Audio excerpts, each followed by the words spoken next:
If you want justice in Cambodia, you have to raise your voice. These women have been fighting the authorities for years, fighting development that's demolished their homes, and here fighting to stop the arrest of fellow campaigners. Often they lose. Occasionally they win. Once a war-ravaged ruin, Cambodia is experiencing a growth spurt. Suddenly anyone with money and power wants to build, especially here in Phnom Penh. Demand for land in this city is now so high that well-connected developers have started moving in on some of the only unclaimed open spaces left, Phnom Penh's lakes. It's hard to believe, but until 3 years ago, all of this was water. Now it's been filled in, ready for construction. But to do that, they've had to kick out the people who lived along the lakeside. The evictions have been rough. The developers enjoy close ties to the government and the police. Those detained in these land protests are sometimes imprisoned on serious charges like rebellion.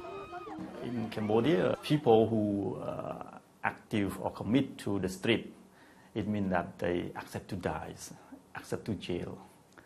So that's right. Those women, when they commit to come to the street, it means that they don't know they have a chance to turn back home or meet their children or not. But their tenacity and courage have won them some concessions. Tep Vanny and the more than 4,000 families evicted from the dried-up lake have now been given a small portion of the land to live on, although 64 families are still excluded from the deal.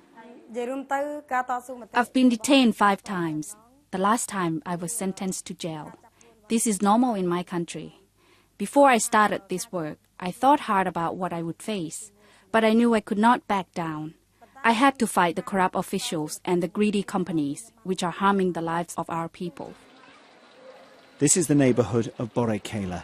It's another prime location being redeveloped by a powerful company. It got the deal by promising to build apartments for all of the residents displaced by its project, but stopped before completing the last 2 blocks. So 64-year-old Tim Sakmani has to live under a stairwell. And she spent 3 months in prison last year for protesting her eviction. I have to keep on fighting, she told me. Without a home, what will become of my grandchildren? What kind of life will they have? It's a sad reflection on the nature of economic progress in this region, that a country that was once a byword for war and revolution is becoming better known for greed and injustice. Jonathan Head, BBC News, Phnom Penh.